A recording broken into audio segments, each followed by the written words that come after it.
The other part with OCD is most people make an assumption that you can see it. Yeah.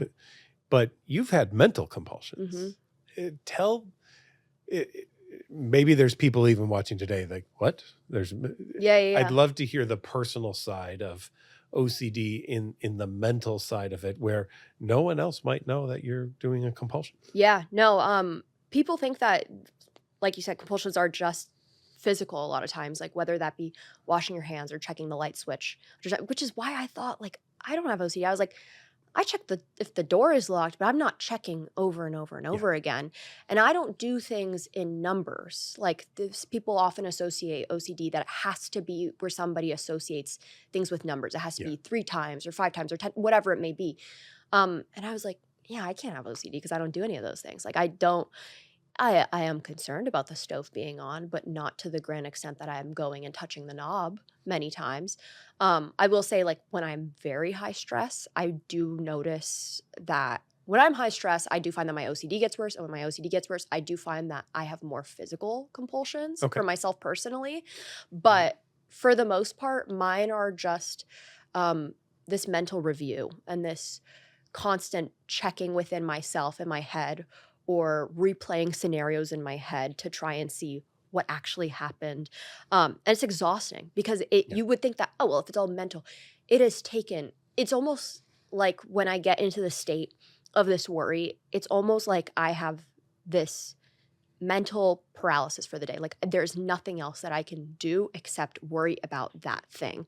And I remember in CBT, when I was doing the criteria for OCD, and one of the questions was like, how long do you think this is taking of your day? And I'm like, I'm doing this most hours of the day, nonstop. Like this is taking up majority of my day. Like I cannot do work. I can't do schoolwork. I can't go out. I can't hang out with my friends because of this. But then, there are times where I am super busy and I have to be out, or I have to be doing, physical things outside or be with friends. And I'm like, oh, it's less. Like, it's maybe not as bad. And sometimes it is, but sometimes it's not. And then I'm like, did I fake it? That's another big one for me is I think I faked my OCD. Like, I'm like, I duped everybody. I tricked everybody. Like, how funny am I? Like, I faked having OCD, and now I'm on, like, the NOCD podcast, and I'm like, now I have to end the podcast because you're a big liar. I'm like, right? I'm a scammer. Exactly. I duped everyone. I was like, I'm deceiving everyone. I'm paying, so much to go visit doctors and medication and therapy, and I don't even have it. Like, that's nuts that I was even able to do that.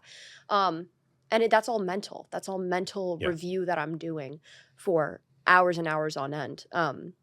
It doesn't always have to be physical, which is like a huge misconception. And had I known that there was a thing like mental review and mental checking, then maybe I would have known sooner that I have OCD.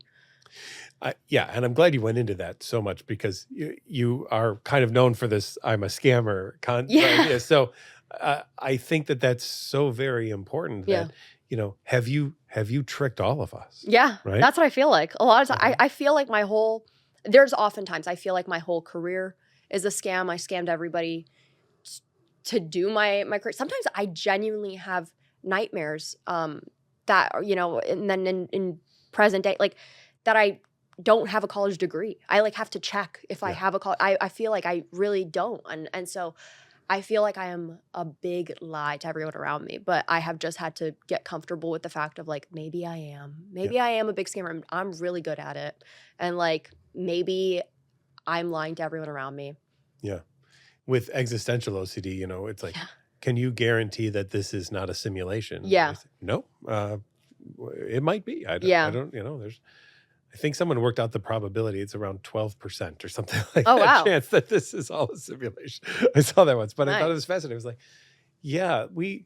we really cannot get the answers that OCD wants us to have. No. My therapist, she even, that was something that I struggled with for a period of time, like feeling like things that I wasn't in real life or that I was in a dream state. Yeah. My therapist was like, okay, well, dream you probably still has to eat, and dream you probably still has to do whatever you need to do. Go to the bathroom. Yeah, literally. So like, might as well just like live them out. Yeah. And it helped. Like that. That really genuinely helped. That's awesome. Before we wrap up, what is your advice to people watching who are on the cusp? They're like, what do I do? Should I take the risk, do the plunge on this? Yeah. What do you want to say to them? First of all, getting a diagnosis or seeking a diagnosis or meeting with, specialists to try and get one, it doesn't hurt. It doesn't hurt. And whatever the outcome is, the outcome is. Nothing negative happens. I felt a lot of shame like going to doctors and different therapists. I felt like I was wasting their time. And until I realized like I have every right to be there as everyone else, that gave me a big push. And also like I was like, what's the harm? Like what is the harm in doing any of this? On top of that, starting treatment, I was so scared. Like I have considered many times before starting treatment, I was like, what if this isn't right for me? What if I am gonna regress? What if just so many what ifs. Yeah. Time is gonna pass anyway. So, Mhm. people are like, well, whether it's medication or something like that, medication, it takes so many months for, things to kick in and for you to get on the dose when you need to. Well, time is going to pass anyway. Yeah. And therapy, it takes so many months to like finally get in the groove and feel comfortable to find the right therapist or like actually get the treatment that you need or actually see results. Well, time is going to pass anyway. Like Yeah. it's going to go by regardless. So in the meantime, I might as well try and better myself. And if it doesn't work, it doesn't work. I mean, I spent, I think, a year in CBT that didn't end up, being the best thing for me. But I learned a lot of lessons through it. Like Mhm. that wasn't for me. That was a big lesson. Like Yeah. now I know. Yeah. And I also got like the first person. My therapist in CBT was the first person to ever listen to me and believe and give me the diagnosis of OCD. And so without that, I don't regret that at all. And so I think going through with it has been so important. And also just hearing the people around me be like, you have really, not only do I notice in myself, I notice in myself how much I've improved and changed and I'm a happier person. And just the trajectory of my life over the last few years has gotten just so much more positive, but everybody else in my life can see it too. And I think that's really important. I'm a better daughter because of it. I'm a better girlfriend because of it. I'm a better friend because of it. I'm a better overall happier person because of it. And I think I owe that to myself. And so the time is going to pass anyway. So if you have the chance and opportunity to get help, then what is the harm in trying?